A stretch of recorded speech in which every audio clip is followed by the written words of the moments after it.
આજે હડતાલ સાથે એ માંગ છે કે જે બેઝિક સેફટીના નિયમો છે, કારણ કે સેફટી એ માનવ અધિકાર છે. એ ડૉક્ટર હોય કે કોઈ સામાન્ય માણસ હોય. ડૉક્ટર પહેલાં એક સામાન્ય સ્ત્રી છે. તો ગુજરાત અને તમામ ભારતમાં અત્યારે જે હડતાલ થઈ રહી છે એની સાથે એ જ માંગ છે કે પશ્ચિમ બંગાળ જેવી બીજી ઘટનાની રાહ જોવામાં નથી આવવાની. 12 વર્ષ પહેલાં જ્યારે નિર્ભયા હત્યાકાંડ થયો હતો ત્યારે બી આ જ વસ્તુ થઈ હતી. એના માટે બી આ જ રીતે રેલીઓ કાઢી હતી, શાંતિથી બધું થયું હતું. તો શું બીજી વાર આ હત્યાકાંડની રાહ જોવામાં આવશે આ બધા નિયમો સાથે? અને એ જ સરકારને માંગણી છે કે બેઝિક સેફટી ચેકલિસ્ટ, અમુક સુવાની ત્યાં સુવિધા, જે ત્યાં ડૉક્ટર હતા એ રેસિડેન્ટ ડૉક્ટર એ સેમિનાર રૂમમાં સુતા, તો ત્યાં બેઝિક સુવાની બી સુવિધા નથી. અને લોકો એવું કહે છે કે સેમિનાર રૂમમાં શું કામ એકલું સૂવું છે? અગર ત્યાં સુવાની સુવિધા નથી, તમને કોઈ 36 કલાક સુધી જગાડશે, તમે ક્યાં જઈને સૂશો? 36 કલાક સુધી કોઈ મજૂરી બી કરવા રેડી નથી હોતું. એટલા લેવલનું અગર કામ કરે છે તો એની સામે શું એક સામાન્ય સેફટી ના મળી શકે માણસને?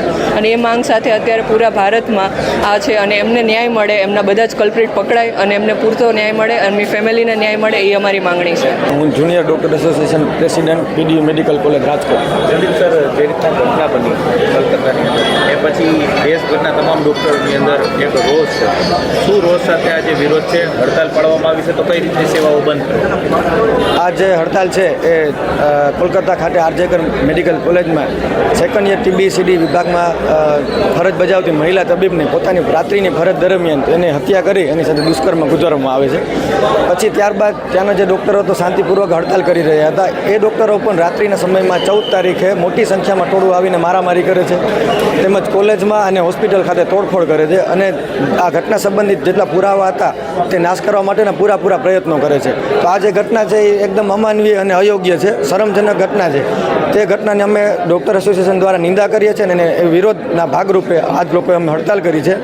આ હડતાલમાં જે સેવાઓની વાત કરીએ તો અત્યારે ફક્ત OPD, ઇલેક્ટિવ OT અને વોર્ડની સેવાઓ જ બંધ કરી છે. કોઈ પણ દર્દી, ગંભીર દર્દીઓમાં હાલાકી પરેશાની ન થાય, એ લોકો સેવાઓથી વંચિત ન રહે એના માટે થઈને ઇમરજન્સી સેવાઓ 24/7 રાબેતા મુજબ જે રીતે ચાલુ હતી એ રીતે અમે ચાલુ જ રાખી છે. અને બીજી વાત અમારી જે માંગ છે એ માંગની વાત કરીએ તો જે આ પીડિતા છે અને એનો પરિવાર છે એને પૂરેપૂરો ન્યાય મળે. સરકાર છે એ ઢીલી નીતિ રાખ્યા વગર એકદમ નિષ્પક્ષ આ મામલે તપાસ કરે. આ તપાસથી આ બધી જે ગુનેગારોના નામ સામે આવે એ કોણ છે એ જોયા વગર એને કડકમાં કડક સજા મળે અને સરકાર દ્વારા એક એવો દાખલો બેસાડવામાં આવે કે ભવિષ્યમાં ભારતભરમાં આવો કોઈ કિસ્સો સામે ન આવે.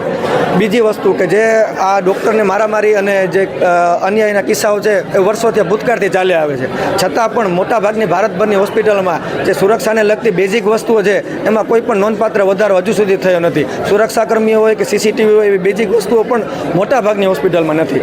તો એ બધી સુવિધાઓની જોગવાઈઓ છે એના માટે એક કમિટી રચના થાય, એક નેશનલ લેવલે અને સ્ટેટ લેવલે.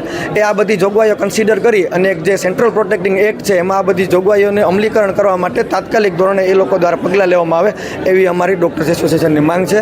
અને બીજું કે જે આ અત્યારે જે ડૉક્ટરો દ્વારા જ ફક્ત વિરોધ પ્રદર્શન કરવામાં આવે છે, તો હું એવી અપીલ કરીશ કે આ એક ડૉક્ટર હતી એના માટે ફક્ત ડૉક્ટરો સામે આવે એવું જરૂરી નથી. આ મીડિયા માધ્યમ દ્વારા તમામ જે નાગરિકો જોઈ રહ્યા છે આ અમાનવીય ઘટનાનો, એ લોકો પણ પોતાની યથાશક્તિ પ્રમાણે વિરોધ કરે અને પીડિતાને ન્યાય અપાવવા માટે પૂરેપૂરા પ્રયત્ન કરે. અને આજે અમે ડૉક્ટરો છે એ આવી જે ઘટનાઓ, ફક્ત ડૉક્ટરો નહીં, જે તમામ આવી ખરાબ ઘટનાઓ બને છે એના સખત વિરોધમાં છે. વિરોધ પ્રદર્શન સાથે અમે આજે અહીંયા હડતાલ પર છે.